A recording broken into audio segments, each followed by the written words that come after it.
It is the Seth Joyner Show, brought to you by Bet Parks. Thank you guys for tuning in for another segment of the show. We're going to talk about some Eagles today. We're going to preview the upcoming Super Bowl. A lot to get to today, and I'm going to take some of you guys' questions along the way. Again, I appreciate you guys, logging in to the show. Appreciate you guys subscribing over on YouTube to the Seth Joyner Show. Make sure you guys continue to like, hit that notification button, and most importantly, share with everybody. Appreciate your comments as well, and appreciate the fact that you guys are here with me each and every week as the season is over for the Eagles. Obviously, there's still a lot of football that's going on. Our coaching staff is rounding into shape slowly but surely. Nick Sirianni is filling out his staff. Kellen Moore has been confirmed as the new OC. A lot of talk around Nick Sirianni this week and conversations that took place on WIP and all over the place about Nick Sirianni's return and whether he should have been back.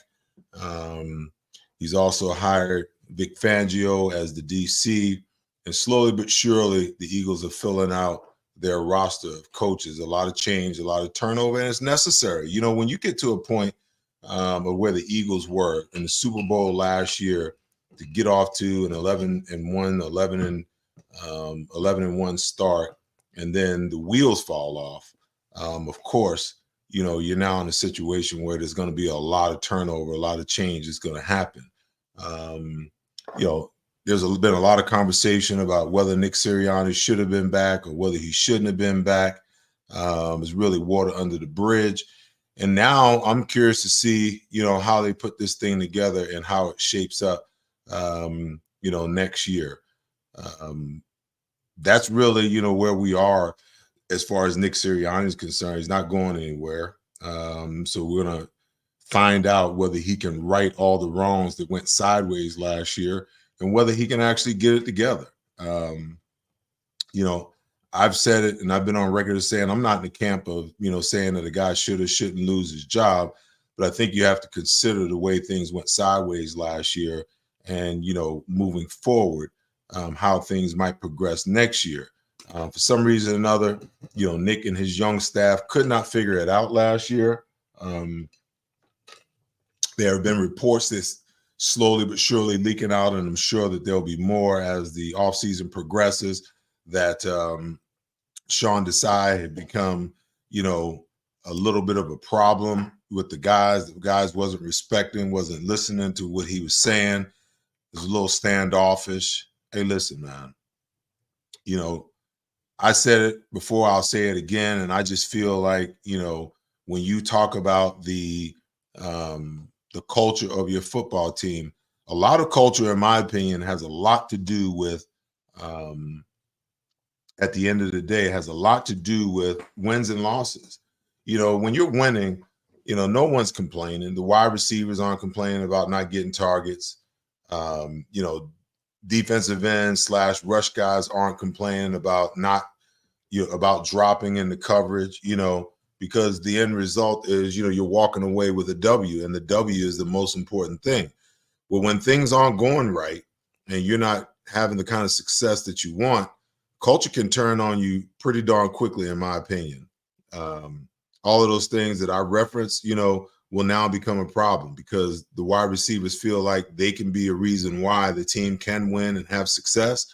And when that guy is dropping, that defensive end or rush guy is dropping in the coverage, he feels like his best asset, to the team is his ability to rush the quarterback. So why am I dropping? So all of those things become, a problem as a result of losing. Losing destroys culture, in my opinion. When you're doing well and things are going as planned, you have no problems whatsoever. Let's talk about Kellen Moore. Kellen Moore has had an interesting career. Boise State, played in the league for a while. made the transition to coaching, was a Dallas Cowboys play caller for 5 years, put up some astronomical numbers, Dak did under Kellen Moore. I think, before Zeke kind of hit the wall and then Tony Pollard kind of emerged. Dallas had one of the most prolific offenses in the National Football League. They just can't figure out, how to finish, how to play, and how to get it done in the big games. Kellen Moore was a big reason for that. A lot of people want to look at, his time in San Diego last year. Had to be difficult coaching under Brandon Staley. He wasn't the best guy in the world as far as, how you look at head coaches. But you got a guy like Justin Herbert, and everyone would have suspected that, the offense would have been high-powered and just tearing it up. But at the end of the day, Justin Herbert was injured quite a bit last year, so we really didn't have a clear picture of, what they look like. His offense can be pretty dynamic. He uses a lot more motion than the Eagles are used to. He's got some creativity, to some of the things that he does. I think the passing game is going to be a lot better at the end of the day.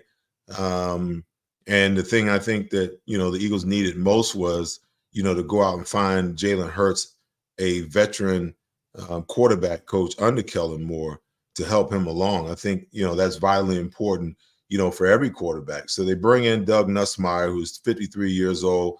He's been coaching in the NFL for quite some time. I think he had a short career in the National Football League.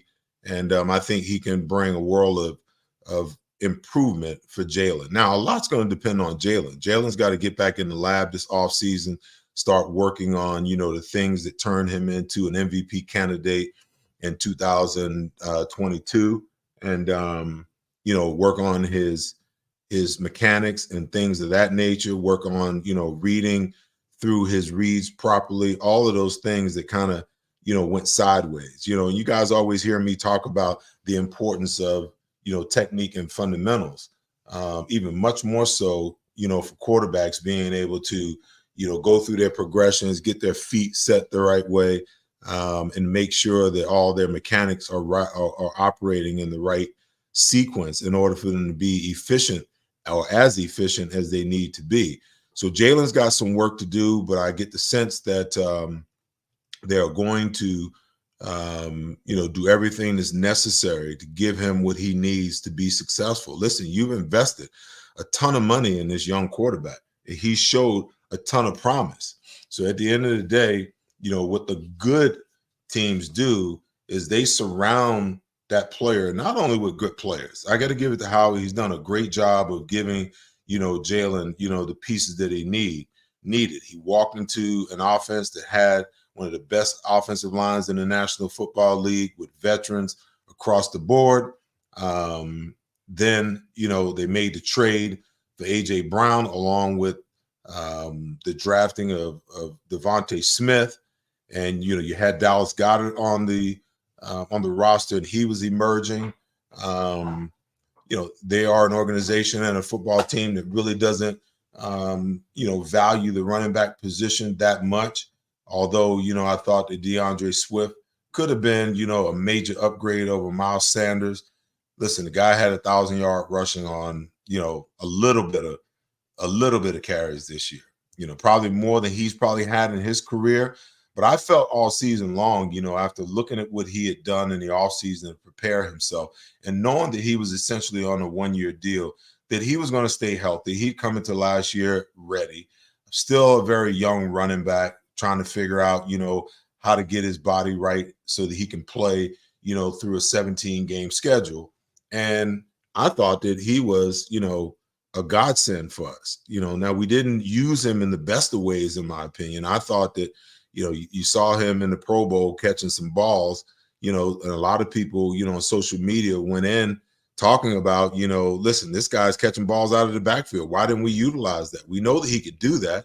It just wasn't an emphasis on that. The emphasis was to push the ball down the field to your 1 and 1A wide receivers, even your tight end. In my opinion, your top 3 tight end in the National Football League, didn't get as many looks and as many opportunities as he probably could have gotten. But that was the plan. And I get the sense that, between, Doug Nussmeier and Kellen Moore, who've been together for quite some time. I think they spent quite a bit of time in Dallas together. And then when Kellen made the jump over to the Chargers last year, Nussmeier followed him there.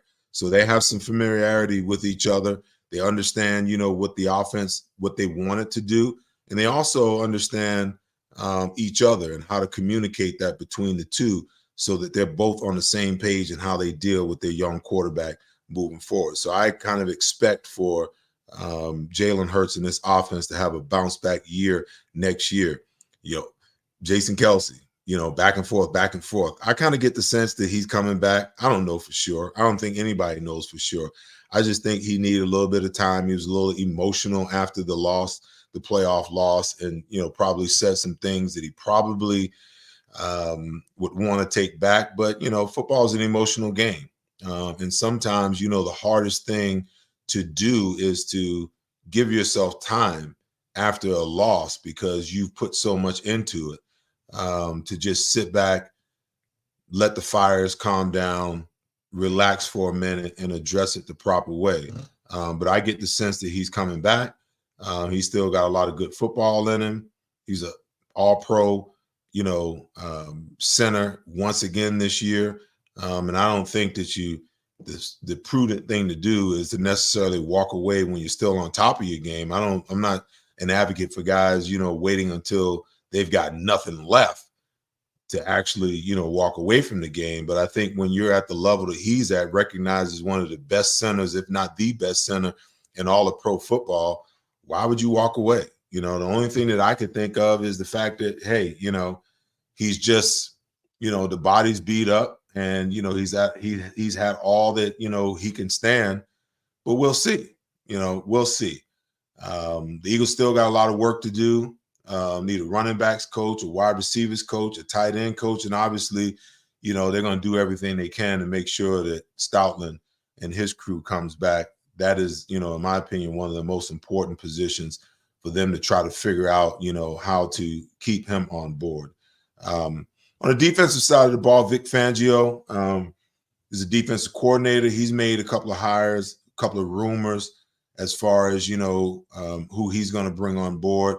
They moved on from last year's defensive line coach, and they brought in Clint Hurt, former Seattle Seahawks defensive coordinator. They've got him locked and loaded. He's got some history, I believe, with Vic Fangio. Joe Casper, who at one point, was in Philadelphia and actually, working for Philly for 2 years. Then he left and became the safeties coach down in Miami last year.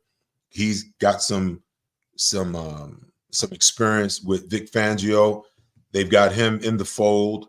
So we'll see, how all that works out. And then, there's rumors swirling around. They didn't get the guy that they wanted to get,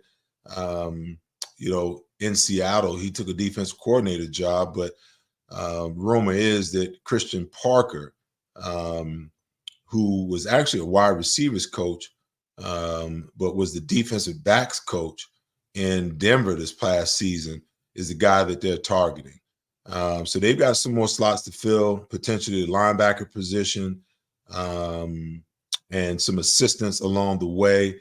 The key things that I'm probably looking at as I'm watching how this staff continues to unfold and develop is, I like veteran coaches. I think that, there's a place for young coaches to come along. I think the Eagles really hurt themselves last year by, implementing and bringing along too many young coaches, especially in the coordinator's position. You had Brian Johnson, who had never played, who had never actually called plays before, running Nick Sirianni's offense and trying to figure out how to incorporate how he believed that, offense should be run with how Nick wanted to be run.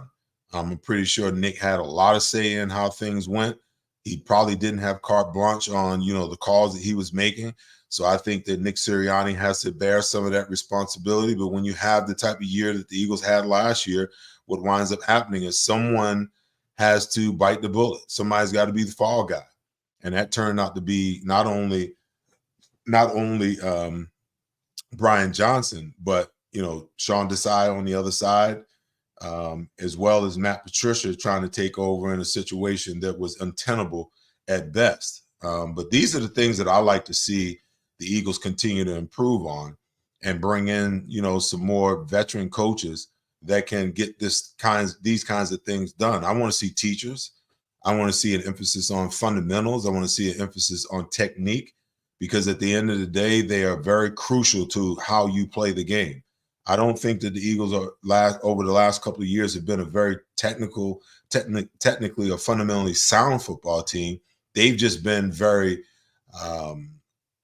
talent-wise, they've been very good. When you've got the type of players that they have, sometimes you can win games on talent alone. But when things begin to go sideways, the thing that begins to happen is that your inefficiencies from a technique and a fundamental standpoint begin to manifest themselves in a myriad of ways. Technique and how you tackle, technique and how your defensive backs play. I don't see defensive backs backpedaling no more, flipping their hips, planting and coming out of their break. Everyone seems to play the position, from a lackadaisical standpoint, where everybody's standing up, watching what's going on. And when they get stemmed at the top of the route, they're out of position, unable to make plays the way that they need to. The linebackers is purely a technique thing, in my opinion. If guys know where they fit and they understand from an X's and O's standpoint where they're supposed to be in running situations, now it's a technical thing. How do you get there? How do you get there, and how do you get off blocks?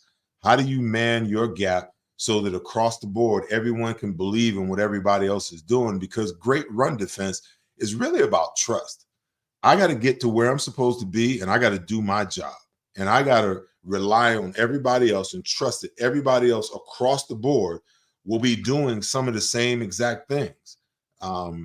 If I've got to man two gaps, then I'm in a no-win situation trying to figure out where a guy's supposed to be when I know where I'm supposed to be. If I'm supposed to take care of a B gap and I got a tackle that's supposed to man the A gap, okay, and all of a sudden he's on the other side or he's in my gap, we got a problem. Because if everybody across the board does their job and mans their own gap, then guess what? We've got a pretty solid defense across the board. It's the same thing in coverage. Be where you're supposed to be, when you're supposed to be there, pattern reading what you're supposed to be reading in the proper way so that the defense can be successful. And if everybody's doing their job across the board, and let's give some credit to the offensive side of the ball. You're not just lining up and just because you're technically sound and you're fundamentally sound and you have talent, you're going to succeed. You got guys on the other side of the ball that are opposing what you're trying to do. You got coaches on the other side of the ball that are trying to oppose and take away some of the things that you do. But the more technically and fundamentally sound you are, the better chance you have of being successful, not only as an individual, but as a group. I like to see them have greater accountability. I think that I saw somewhere along the way that Sean Desai was in the meetings. It got to a point where he was actually calling players out, in the meeting. I think that there's a place for calling players out. I think that's a part of accountability. I think that sometimes we can go just a little bit too far in our assessment and how we believe that coaches should deal with players. If you're going to hold the coaches accountable, I think at the same time, you must hold the players accountable. And sometimes, that requires being called out. If you're not getting the job done, I get it. The eye in the sky don't lie. And when you're sitting in those meetings, everybody's seeing who the players are and who the players aren't, who's making mistakes, who's prepared each and every week and who isn't. I get that. But as a coach, part of your job is to make sure that you hold your players accountable from a position of, if you can't get the job done, then we're not going to keep rolling you out there. We're going to find out whether the next guy can actually get it done. We're going to find out who really wants to play. I think we get ourselves in a position where things kind of go sideways at times as coaches, where we are tasked with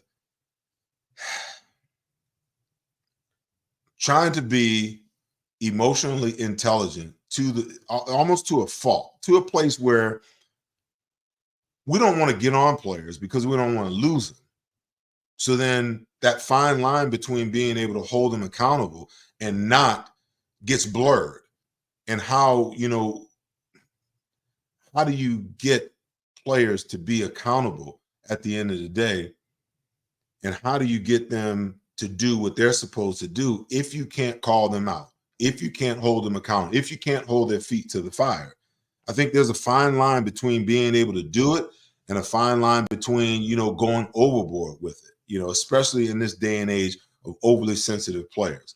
I like to see another thing, here where, we reinforce the player trust and the player respect for this coaching staff, because I think that Nick Sirianni and his staff lost some of that last year. Listen, players understand it's not purely upon the coaches to get the message across as to what they're trying to do and how it's supposed to work.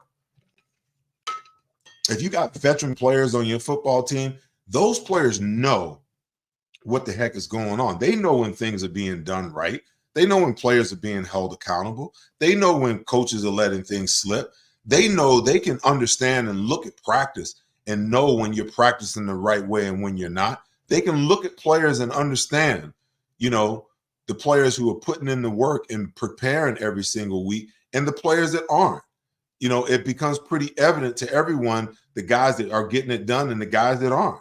And that's where it's up to the coaches to hold players accountable so that the players have trust in what the coaches are saying and what the coaches are implementing and what the process is that the coaches are implementing, along with the respect of the coach. I never wanted to play with a coach that I didn't respect or play for a coach that I didn't respect. I wanted a coach to hold my feet to the fire, but I also knew what needed to be done. And a coach that wasn't doing what needed to be done, it was hard for him to hold my feet to the fire. It's hard for any coach to do so, especially the young players, not so much. The young players are still trying to figure out how the NFL works. They're still trying to figure out, how to find their footing in a league that's head and shoulders above where they just come from. The older players that have been around for a while, they understand. They understand what's going on, and they're looking for coaches to hold their feet to the fire, to push them week in and week out so that the team can elevate and get to where it needs to get to. The other thing, hard work and practice. We keep hearing about, they didn't work hard. We keep hearing about Javon Hargrave talking about how much harder it is over there in San Francisco than it was in Philadelphia. Listen, if you don't practice hard, you're not going to play hard. If you walk through during the week, you're going to walk through on Sunday. That's just a fact.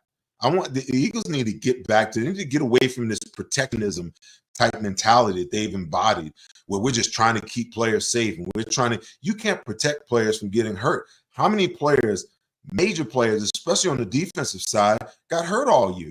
The best thing you can do as a coaching staff is to develop your next up guys, because that football is the type of sport where guys are going to get injured. Especially today, these athletes are bigger and stronger and faster and much more aggressive than they've ever been in the history of the game. So you can't protect players from getting hurt. You can hope for the best, but if you don't work hard, you won't play hard. When you look at the Kansas City Chiefs, they play hard. When you look at the San Francisco 49ers, they play hard. And I can guarantee you, they practice hard, they practice fast, they practice efficiently. And the Eagles need to get back to that without regard for how guys are going to get hurt. They need to condition this sports science thing. They need to find some equilibrium with that, because if you're not in shape, you can't play. I would submit to you that at the end of the season, we talked about this football team being tired. I think it had more to do with them not being in shape and being tired at the end of the year than it was if you condition throughout the year. I'm not saying that you got to line up and run hundreds and run gassers and run your players until their tongue is hanging out of their mouth. But at the same time, it takes a certain amount of energy and a certain amount of conditioning to play the game of football for 60 minutes for 17 weeks. And the only way that you can be ready for that is that, listen, there's a certain amount of conditioning as a player that you got to get done in the offseason. There's no doubt about that. You need to be conditioning yourself in the proper way. But once you get in the season, there has to be some maintenance, okay? If you're lifting weights to maintain the muscle that you created in the offseason, that you built in the offseason, you certainly have to do the same thing from a cardiovascular standpoint. How are you going to run? How are you going to sprint, all out on a play and then come back and recover and be ready to play the next play? The only way that you do that is that you condition throughout the year, a day or two throughout the week, so that when Sunday comes, you're ready for what you got to do. The next thing, I talked about it earlier, the culture. I think the culture is again, it's a matter of winning. If you win, then the culture will be right. If you don't win, then we'll be talking about the culture, on a continuing basis. The culture went sideways this year as far as I'm concerned because the Eagles began to lose, at the most critical time of the season. So everybody started bitching and complaining. There was all of these things coming out of the locker room, things being said, things being leaked that didn't need to be. But listen, that's the way it is when you don't win. If you're winning, all of those things take care of themselves, okay?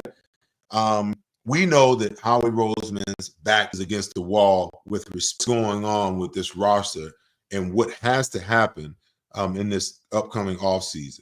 I expect for him to be aggressive.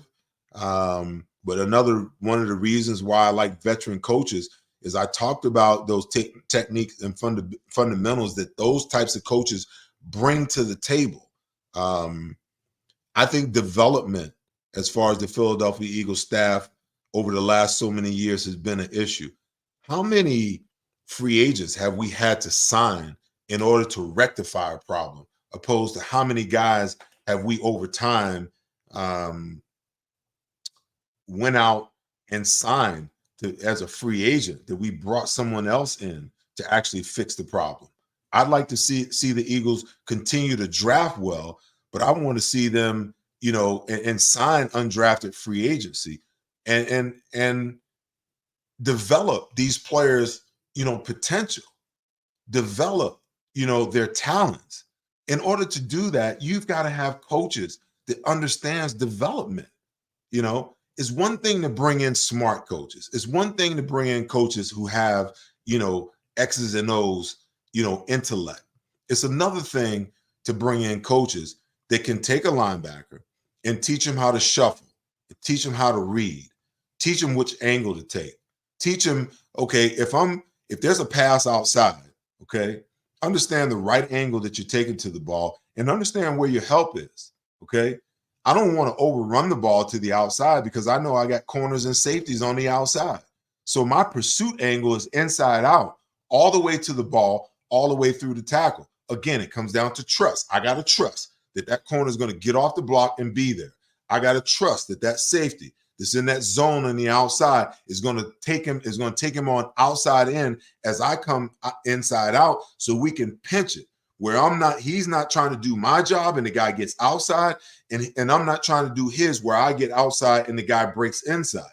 It's those little small things from a developmental standpoint, in my opinion, that make the difference in how these young players begin to develop and grow over time. And we need to begin to see those things happen in order for, this roster to continue to get better and continue to thrive, in my opinion.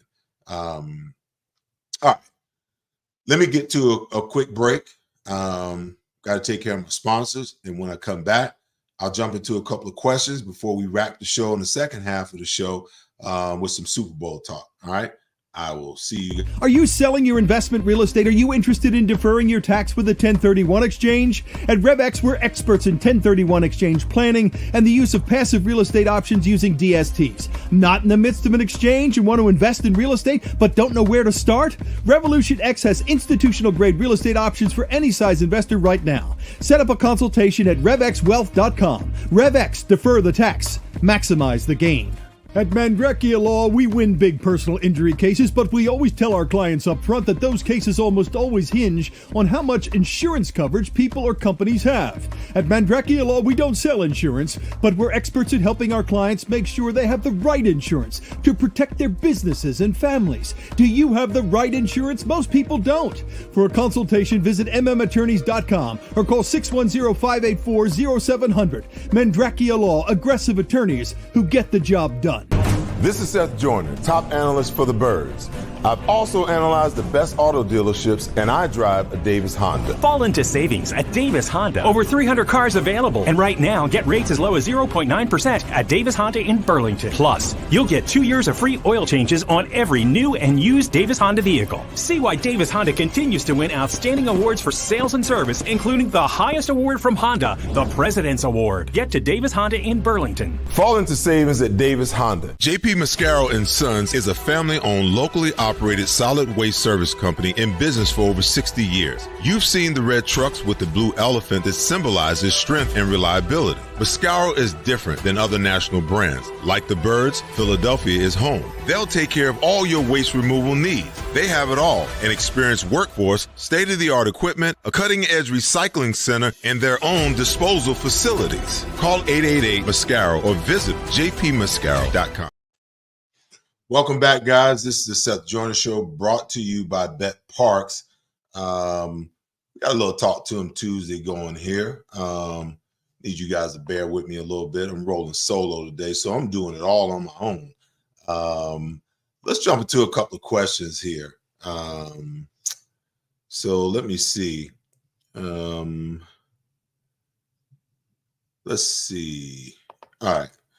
Clayton wants to know, between Vic Fangio and Clint Hurt, they're going to get the players right in OTAs and training camp. Hey, listen, I think that's what we're all, Clayton, are hoping for, that we bring in enough,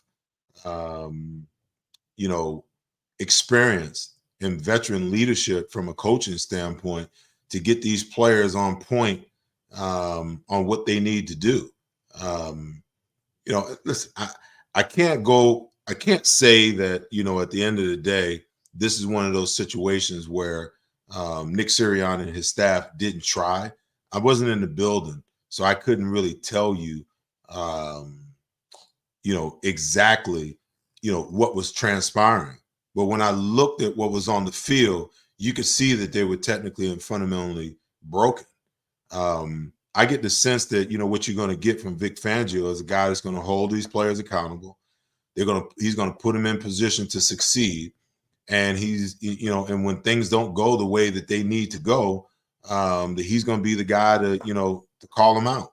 And I'm not saying it doesn't necessarily have to be, one of those situations where you're beating the guy up, but it's got to be one of those situations where, this is the way I used to coach my young kids. I would tell them, after me trying to get you to understand what I'm trying to teach you, after 3 times, there seems to be a communication problem.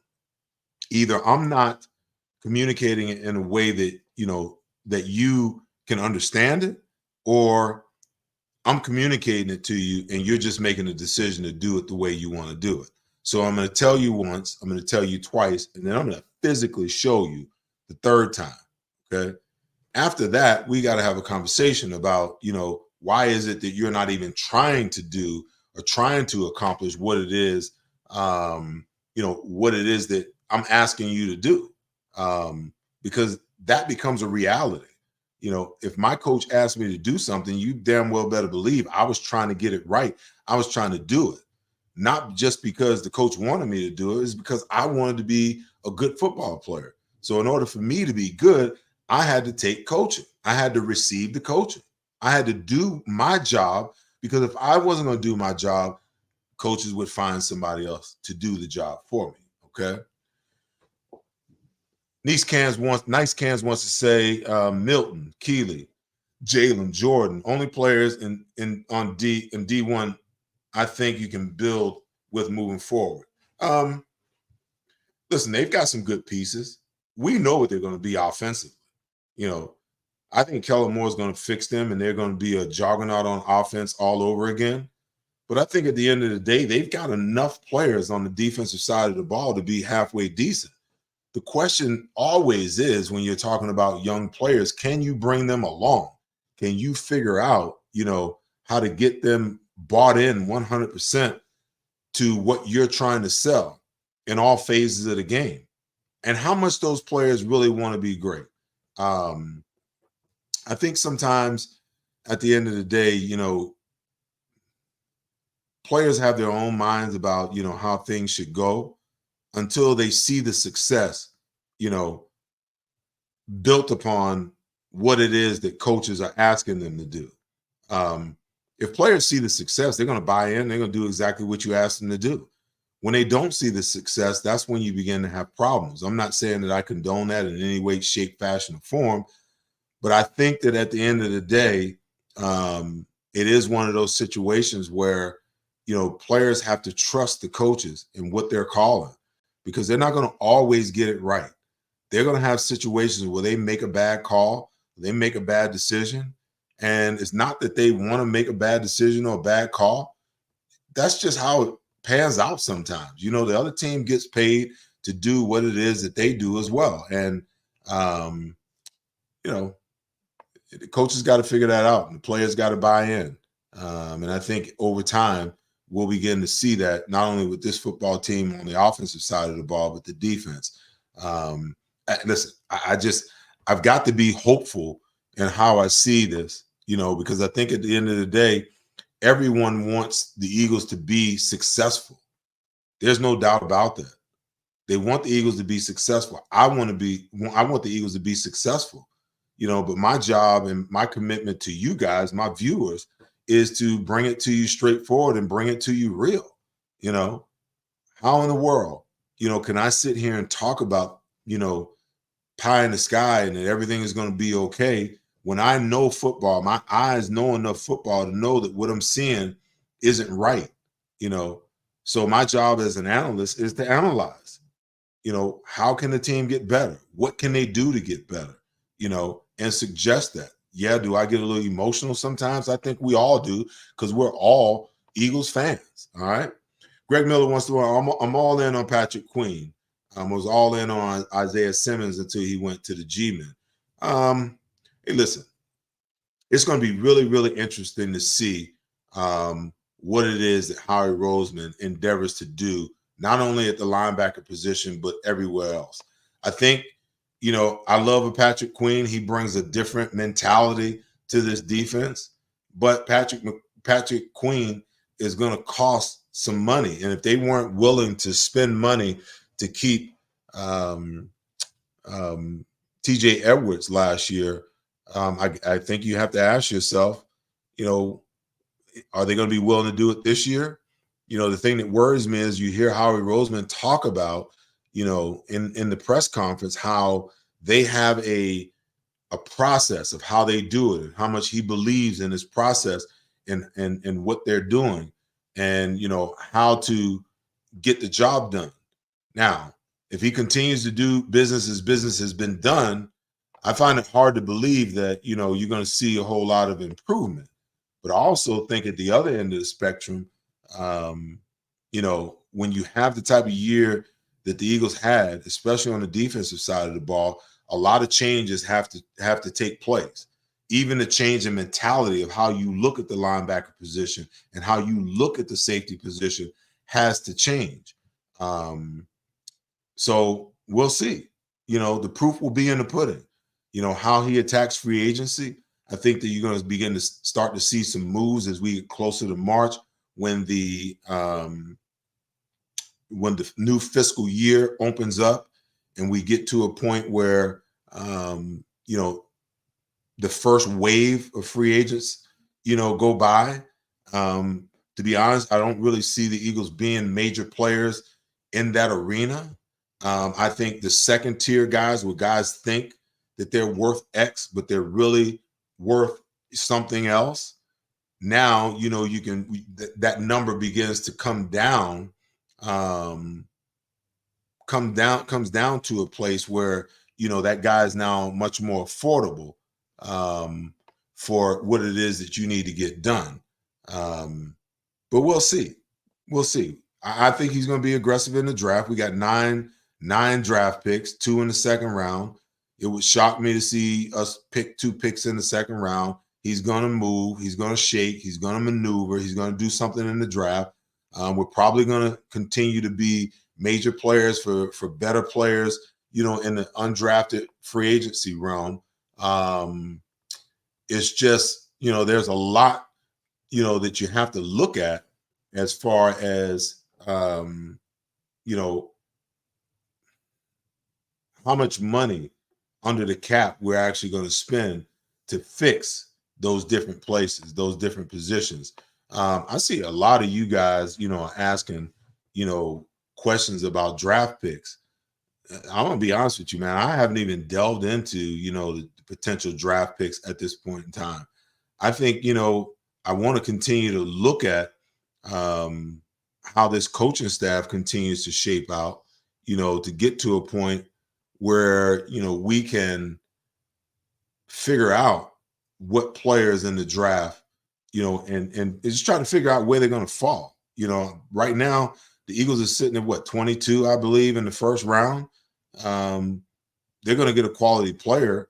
I'm not so sure they're going to get a player that's going to be, a first-year starter, a guy that can step in right now, unless, they will and deal and move up. If they've got an eye on a guy with those 2 second rounds and the 22nd overall, they can certainly, make some noise and be able to move up to be able to get some of these guys. But like I said, I haven't even begun to delve into a lot of, some of the things that, some of the potential opportunities that are going to be there for the Eagles on draft day. This is an interesting question. Dougie wants to know what I think about adding Ezekiel Elliott. He's a good pass protector and is familiar, I should say, with Kellen Moore's system. All depends on the price. I think one of the areas where the Eagles have got to get better is at pass protecting, running backs. I don't think any of our running backs do a very good job of protecting, and teams, take advantage of it, especially in obvious passing situations. Linebackers don't wait when they know that backs have to check release. They come and get the running backs right now. Most of the time, that running back has that guy in protection. So if he's got that guy in protection and he's making him stay in, we watch Rashard Penny whiff. We watch, Kenneth Gainwell whiff. We watch, DeAndre Swift whiff. Boston Scott whiff this year. We just don't have we don't have running backs that block that well. Again, is that a matter of not holding guys accountable? Is that a matter of not practicing that kind of stuff, in a live situation, which we know that they don't implement very often, in practice? You got to work on that kind of stuff. If you don't work on pass rush, at least you don't have to go full tilt where the running back is running there 1,000 miles per hour, bam, boom. You got these collisions where you're worried about guys, getting hurt. But I think you have to run it in a way where, the guy comes in and, the running back learns how to get solid up, on the linebacker, and the linebacker learns how to make moves. I think that's another reason why linebackers don't rush the passer all that well, because we don't run it. We don't practice it. We don't practice it in practice. You got to do that. I get it. You're trying to make sure you keep everybody healthy, but you can't sacrifice the fundamentals of how you want your offense to work by not doing the little small details that mean so much. There was never a time I never went through an entire, week of practice where we didn't have one-on-one rushing against the running backs and where we didn't have one-on-one coverage against the running backs, tight ends, and even sometimes wide receivers. It just, we're going to be required to do it. So it always is one of those things where we practice it. You just had to do it. But the Eagles don't do it, in my opinion, and it shows on game day. All right. One more question. We're going to bounce over to some Super Bowl stuff. Clayton James, I got you again, my man. I believe Fangio is going to turn the D around. Now we need Mike Caldwell as the linebacker coach. I believe Clint Hurt is going to whip the D-line into shape. He's definitely going to get Jordan Davis right. I agree. I agree. I think that there's going to be, a massive difference between, what Vic Fangio brings to the table. Mike Caldwell has been a coach in this league for a long time. He's a player in this league. That's the type of player. That's the type of coach, player, ex-player coach, that I think, would be tremendous, for a linebacker core that needs to be redefined. And Clint Hurt, he's gone through the process, from assistant D-line coach to D-line coach to, defensive coordinator. So there's no doubt about it, that he knows what he's doing. I think with Jordan Davis, a lot of it, in my opinion, is just Jordan getting himself in shape to be able to, play a full season. I'm never going to move off of that belief that, he looked inspired early in the season, but as the season went along, we kept hearing the fact that he was, overweight, being fined for being overweight. If you're overweight, a lot of times that means you're probably out of shape. And he really didn't have a whole lot to give this football team as the season progressed. I just think that, you need a guy, and I'm not saying that Tracy Rocker wasn't the guy, but something was off with that defensive line, the way that they started off the season and the way they kind of petered out at the end. And a lot of times that comes down to, accountability from the position coach.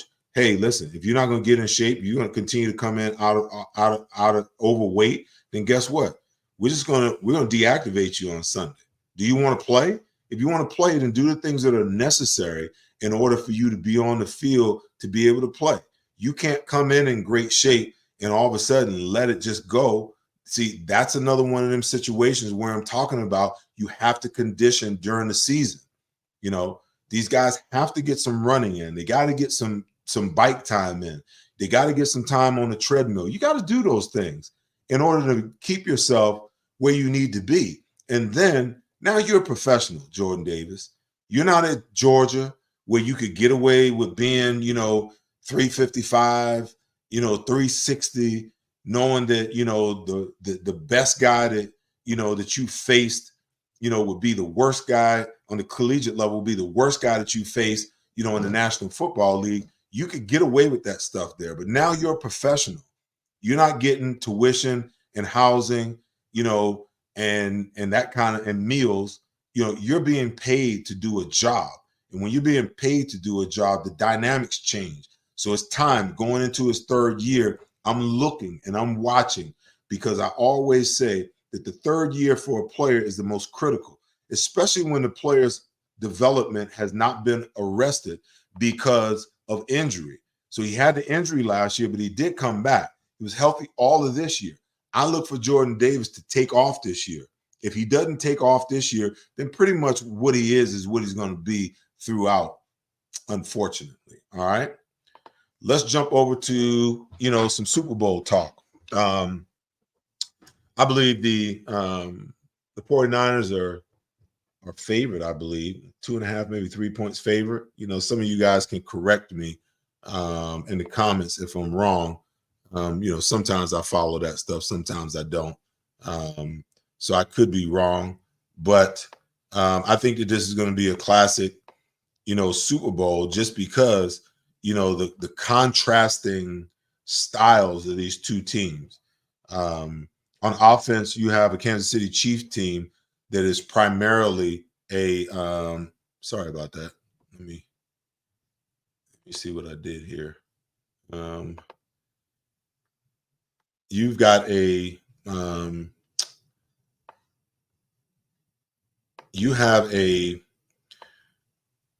San Francisco team that pretty much likes to play a physical brand. You got linebackers that play the game physical. You've got the secondary, the defensive front. All of these guys play a very physical brand of football. But then at the other end of the spectrum, you have the Kansas City Chiefs, who, for all intents and purposes, they're a finesse football team. If you take away Isaiah Pacheco, they are a finesse football team. Isaiah Pacheco runs the ball, in an old school type of way. But in their passing game, they are clearly finesse. The 49ers on the offensive side of the ball, they can be a little bit of both. The way that they run the ball, the way that they deploy their 2 and 3 tight end sets sometimes. They can get in run mode, and their offensive line is good enough to just maul you once Christian McCaffrey gets going, and then they switch up every once in a while and put Debo in the backfield, and then boom, there you go. You got physical. But they can get pretty, finesse when they want to on the offensive side of the ball in their passing game, because off of their passing game, their run game is physical, old school. Their passing game is more finesse. They do a lot of things to play with your eyes and a lot of things, to finesse you, on the defensive side of the ball, the misdirections, the play action passes and all of those things. So when I look at the Chiefs offensively, early on, these are kind of my keys. Pacheco has to set the pace. If you watch Kansas City throughout the playoffs, they were pretty balanced run to pass. And, Pacheco did a really good job of running the ball. First down for both of these teams, in my opinion, is going to be highly, highly critical, especially for the 49ers, because if they get behind the chains, Steve Spagnuolo is just not going to sit back. He's going to come after him on second and third down if he can win on first down. Okay. So they got to be balanced, the Chiefs, in my opinion, in a way so that they can stay out of second and third and long situations. Not that the 49ers are going to come after you, but they thrive in those situations, like any good defense. They want to get you, they want you to lose first down. They want to get you behind the chains. For Mahomes, hey, move the chains. Take what this defense is giving you. They're going to play a lot of zone coverage. So you're not going to get a lot of shots down the field because they don't play a lot of man coverage. So you're going to get a lot of Travis Kelce sitting down in the zone, a lot of check downs to the back. What they want to do is continue to move the chains. I would take Travis Kelce and move him around in multiple positions, because the one thing that you probably know is that San Francisco is going to want to beat him up. They're going to want to impede him, something that I don't see a lot of teams doing. I don't get it. I don't understand it sometimes, why it is that teams allow him free access and free release, especially when he's attached. If he's attached at the line of scrimmage, then that defensive end should be mauling him, or that linebacker or that safety, whoever's got him, come up and take your shot. If you're in man, come up and take your shot. If you got zone right over top of him within that 5 yard, take a chuck, take a chuck to get the timing of their passing game completely off. So now that Patrick has to come off of him as the first read, but I would move him around to prevent some of that from happening. He is the number one thing, the number one player that the 49ers are going to have to try to figure out how to get him under control. If they can get him under control, now you're going to force Rice and someone else on that offense to step up and be able to make some plays. It's not necessarily that far out of the realm of possibility, because as good as this San Francisco 49ers defense is, their weakest link is the cornerback positions. You saw in the NFC Championship, there was a couple of PIs, there was a couple of holding penalties. There's going to be some opportunities outside against this defense if they can run the ball and get play action pass and keep Steve Spagnuolo from actually coming after them. Okay. I probably jumped over on the other side talking about Rice and someone on the 49ers, I should say. The 49ers are not that great on the deep at the cornerback position. So there's going to be some opportunities if they can get the play action pass and keep San Francisco's pass rush at bay. There you go. As far as Spagnuolo is concerned, he's just got to stay aggressive. There's no need of changing what got you here. What got you here is you being aggressive. On first down, trying to take away the run or minimize how many yards you give up on first down, and then coming with pressure on second and third and long. Commit to stopping the run early, in my opinion, and then pressure on second and third down. I would like to see them mix it up a little more. I talked about it last week, how teams play a lot of outside man-to-man coverage, a lot of outside blitz coverage. I just get the sense that, I like to see teams mix it up a little bit. Get inside, play some inside man from time to time, especially, as far as how you're dealing with Brock Purdy. He thrives in zone coverage, so when you're giving him man situations, Ayuk and Deebo Samuels, they're going to be running these slants. You got to figure out how to take that away. The way you take that away is by taking away the inside and making the wide receivers adjust and have to go around the DB instead of direct access inside. Now, I'm not saying you play it all the time, but a good switch up, a good change up every once in a while will confuse the heck, out of, the offense and what they're trying to do. The 49ers, power, pound the football early, just pound it. The way that they're going to win this football game is by controlling time of possession and minimize the amount of possessions, the amount of times you give Patrick Mahomes the football. Listen, he's the best quarterback in all of football. And he's going to find a way if you let him sit back there and he's able to scramble the way he did in the AFC Championship game. 8 to 10, more than 8 possessions in this game. I think that the 49ers are going to have a hard time winning this game because they're going to have a hard time keeping up from the standpoint of being able to possess the football and score enough points. I would use a lot of 12 personnel. Juszczyk would be on the field quite a bit. They like to blitz a lot.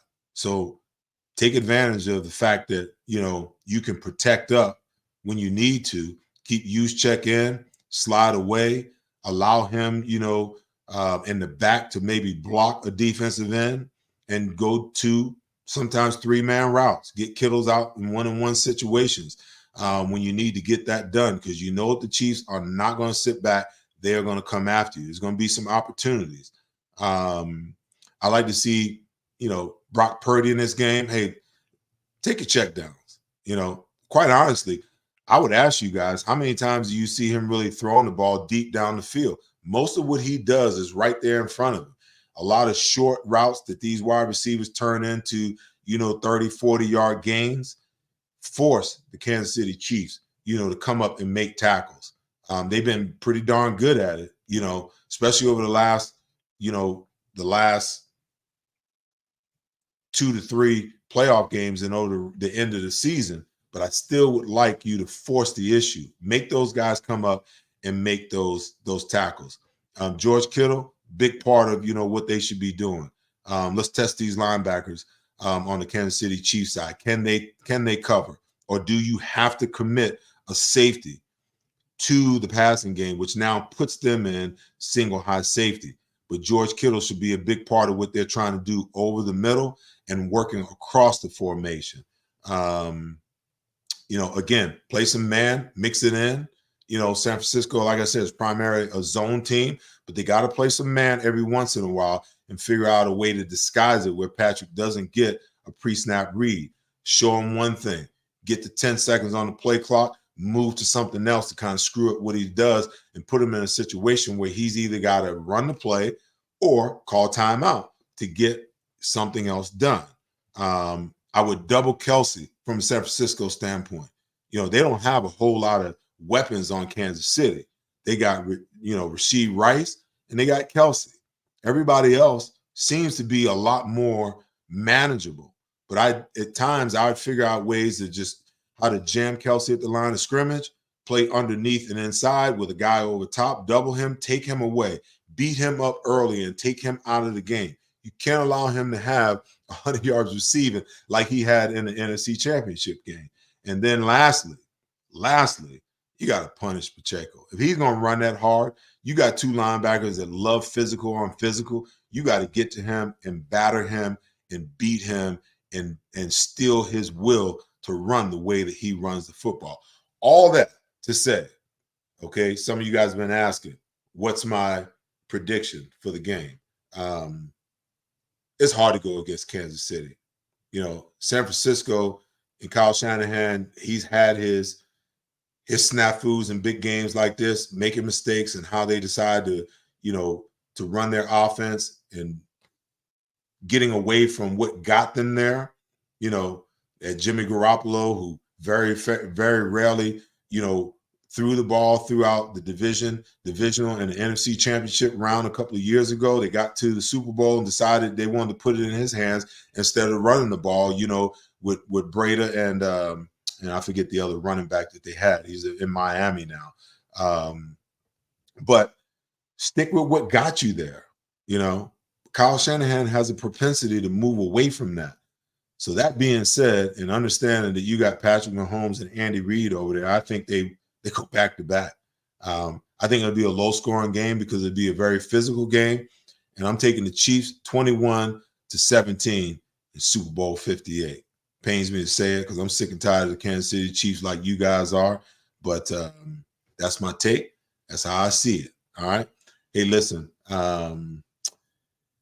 that's the show for today.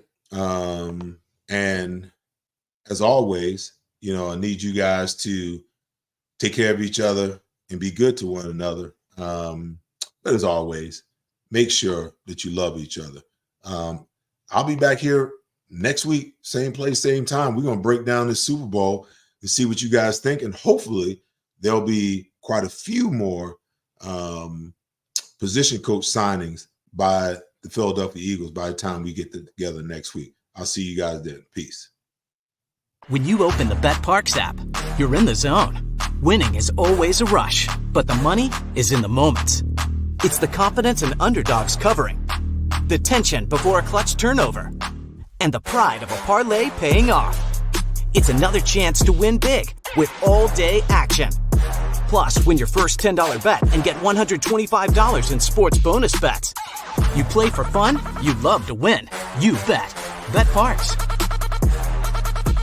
If you understand that success is built on trusted relationships and dependable performance, Mid-Penn Bank is the right bank for you. We're on a mission to prove that the right bankers can make a big difference. We work harder, we get things done, and we're in your corner. With financial centers strategically located throughout the greater Philadelphia region and new locations in central New Jersey, we're ready to bring you the best in commercial and personal banking. Call or visit us today to connect with a professional Mid-Penn banker. Member FDIC. Go Eagles! Welcome to Bridgeview Partners, where IT and business innovation merge. We're not just another tech company.